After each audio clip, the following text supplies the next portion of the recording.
My research question for my essay was, how do all trauma victims research self improvement?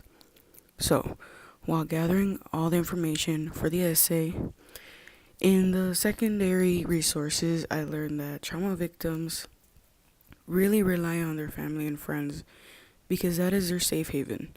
Their family and friends will create a safe environment for the trauma victims, especially since a safe environment is the key in the healing process. Without it, the victims will just be scared and afraid and most of all closed off.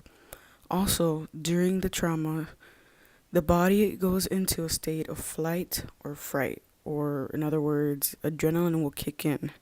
And once the adrenaline will kick in, our body and we will either fight the danger or run away from it. There are some causes, unfortunately, where both of these options do not work. So when that happens, our body goes into a state of shock. So what happens in the state of shock is that the body will just shut down, so you won't feel any pain. And during this state, your brain can also just completely shut down. So sometimes you may not even remember what actually happened that day or that night. This will then lead to you remembering what happened later on in your life. A simple event can trigger your memory, and you might remember everything.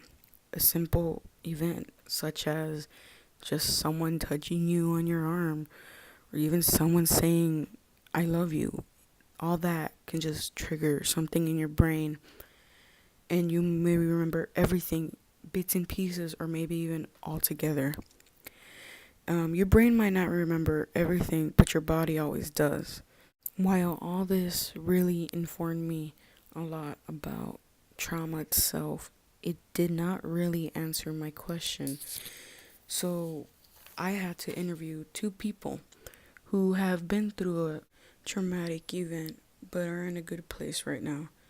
I realized that everyone is different and not everyone goes to a therapist when they need help.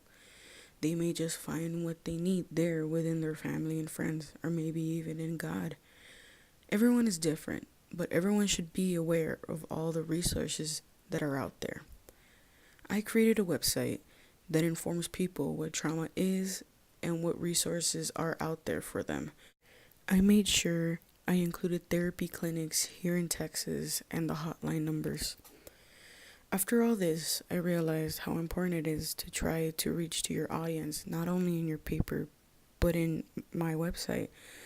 Some people may not always want to read a long paper, but rather just read on a website because everything is there and cut into tabs or categories for you already. Plus, everyone is already always online, and that's how people find out what they need.